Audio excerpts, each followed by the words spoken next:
Hello students, आज हम discuss करेंगे elements of experimental research design. So previous videos में हमने देखा था types of research design. Generally two types हम डिवाइड करते हैं, एक्सप्लोरेटरी और कंक्लूसिव। कंक्लूसिव के अंदर डिस्क्रिप्टिव एंड कॉजल। कॉजल को हम एक्सपेरिमेंटल भी कहते हैं। एंड कॉजल में हमने डिस्कस करा what do you understand by experiment, फिर एक्सपेरिमेंटल रिसर्च, उसके बाद इंडिपेंडेंट वेरिएबल जिसको हम एक्सपेरिमेंटल वेरिएबल कहते हैं, जो दो तरह के होते हैं, ट्रीटमेंट वेरिएबल और classification.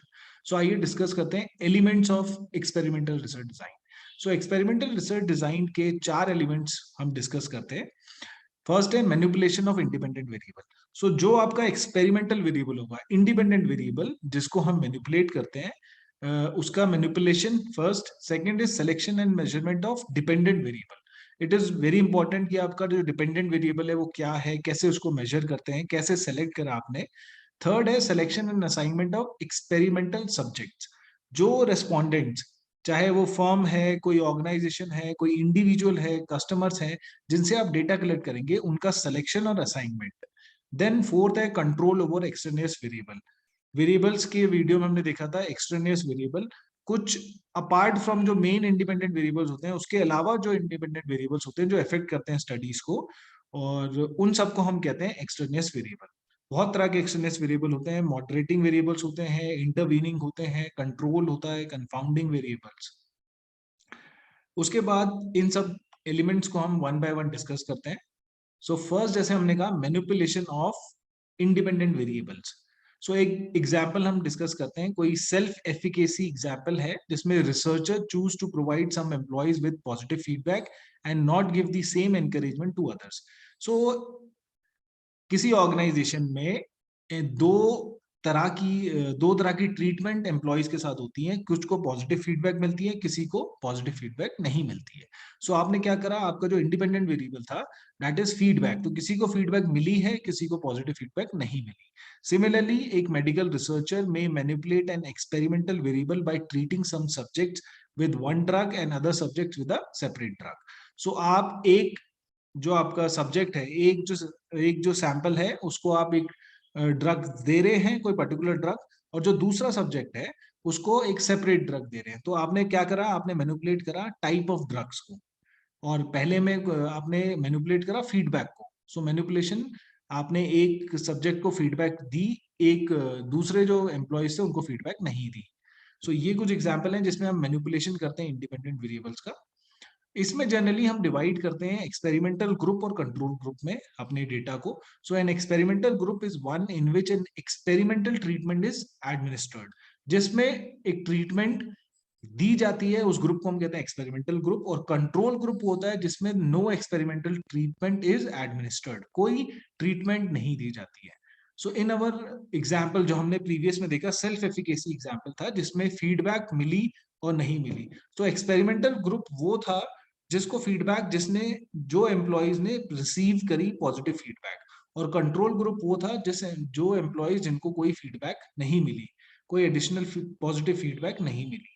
Similarly, by holding condition constant in the control group, the researcher control for potential sources of error in the experiment. So जो control group होता है उसमें हम कंडीशन जो होते हैं उसको कांस्टेंट करते हैं, और उसका पर्पस ये होता है कि पोटेंशियल सोर्सेज जो होते हैं एरर के एक्सपेरिमेंट को, उसको कंट्रोल कर सकें हम।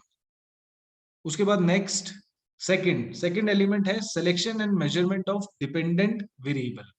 So, selecting dependent variable is crucial in experimental design. Unless the dependent variable are relevant and truly represent an outcome of the interest, the experiment will not be successful. So, it is very important to select your dependent variable जिस पे effect होगा। तो independent variable तो आपने manipulate कर दिए first stage में। उसके बाद जो डिपेंडेंट वेरिएबल है, it is very important to select your dependent variable. बहुत रेलिवेंट होना चाहिए वो, एंड ट्रूली रिप्रेजेंट करना चाहिए outcome of interest.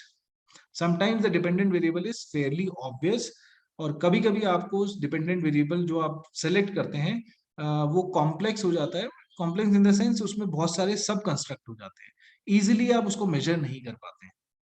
Third, selection and assignment of test units. Test units क्या है? Test units are the subjects और entities whose responses to the experimental treatment are measured और observed.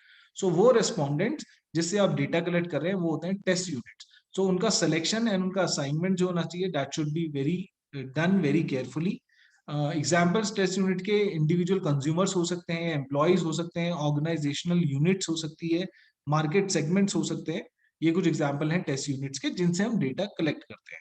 People, whether as customer or employees, are the most common test units in most organization behavior, human resource and marketing experiment. So generally customers या employees ये ज्यादातर test units use as a test unit use करे जाते हैं बहुत सारी studies में. Fourth है control over external variable. External variable क्या करते हैं? They pose a serious threat to the internal and external validity of the experiment. जो वैलिडिटी होती है किसी भी स्टडी की उसको बहुत अफेक्ट करते हैं external variable. Unless they are control they affect the dependent variable. So it is very important to control them. And इसको हम बोलते हैं ये कंफाउंड कर देते हैं हमारे रिजल्ट्स को, इसलिए हम इनको कंफाउंडिंग वेरिएबल्स भी कहते हैं. सो चार तरीके होते हैं जिसके थ्रू आप कंट्रोल कर सकते हैं एक्सटर्नल वेरिएबल को. फर्स्ट है रैंडमाइजेशन, सेकंड है मैचिंग, थर्ड स्टैटिस्टिकल कंट्रोल और फोर्थ है डिजाइन कंट्रोल. सो आइए उसको स्टडी करते हैं. Randomization, as the name suggest, random assignment जब आप करते हैं सब्जेक्ट्स की एंड ट्रीटमेंट्स की. So randomization is the random assignment of subject and treatment to groups in one device for equally distributing the effects of external variable to all condition. So random assignment जब आप करते हैं, जो भी आपके respondents होंगे, चाहे वो एम्प्लॉयज हैं चाहे कस्टमर्स हैं, उनकी जब आप रैंडम असाइनमेंट कर देते हैं और जो आपके ट्रीटमेंट्स हैं उसकी भी रैंडम असाइनमेंट करते हैं. ट्रीटमेंट इन द सेंस जो इंडिपेंडेंट वेरिएबल के ट्रीटमेंट है, जैसे आपने फीडबैक दी और नहीं दी, ड्रग दिया और नहीं दिया, तो ये ट्रीटमेंट है, तो इनकी भी रैंडम असाइनमेंट होती है. और जो सब्जेक्ट्स हैं जैसे एम्प्लॉयज हो गए जिनसे आपने डेटा कलेक्ट करना है, कस्टमर, उनकी भी रैंडम असाइनमेंट होती है. तो this is called random randomization. So पहला तरीका है रैंडमाइजेशन जिसके थ्रू आप एक्सटर्नल वेरिएबल को कंट्रोल कर सकते हैं. सेकंड है मैचिंग. आप मैच करिए. मैचिंग में क्या होता है? मैचिंग द रिस्पोंडेंट्स, जो भी आपके टेस्ट यूनिट्स है, on the basis of pertinent background information. Best जो होता है दैट इज डेमोग्राफिक कैरेक्टरिस्टिक्स के बेसिस पे आप मैच करते हैं. For example, in an experiment examining 3 different training programs designed to develop leadership skills, it might be important to match the subject on the basis of sex. So male female, men women, इनके basis पे जब आप अपने respondents को divide करते हैं, that is called matching. The way the same number of men and women will be exposed to program A, B, C. So आप divide कर देते हैं on the basis of demographic characters like gender और sex. So this is matching. The second step है आप control कर, इसके through you can control your effects of extraneous variable. So matching the respondent on the basis of pertinent background information is another technique for controlling systematic error by assigning subjects in a way that their characteristics are the same in each group. So आप सारे mail को एक तरफ लेते हैं, सारे female को एक तरफ, तो आपने मैच करा रेस्पोंडेंट्स को और देन डिवाइड कर दिया. थर्ड, मैचिंग में ही, matching involves comparing test units on a set of key background variables before assigning them to the treatment condition. जैसे banks would be match on the basis of turnover. So जिसका turnover let's suppose 50 crore से ऊपर है, उन सारे banks को आपने एक साथ करा. जिनका उससे कम है उसको अलग कर दिया.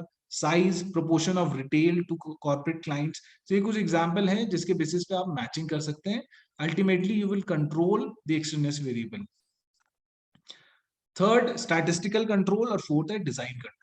So statistical control में it involves measuring the extraneous variable and adjusting for their effect through statistical analysis. So statistical tools आप use करते हैं, उसके through you can control the effect of extraneous variables. And fourth है design control. Design control के through, design control क्या करता है? It involves the use of experiments designed to control specific extraneous variable. So extraneous variable को control कर सकते हैं through design control. Different experiment design आप यूज कर सकते हैं. स्टैटिस्टिकल कंट्रोल में you can use statistical analysis to control the external variable. Next study में we will discuss different types of experimental research design. So अभी हमने देखा elements of experimental research design, and जो 4 elements थे उसमें जो last था कंट्रोल एक्सटर्नल वेरिएबल, उसमें how to control external variables. So that is all for today. Thank you.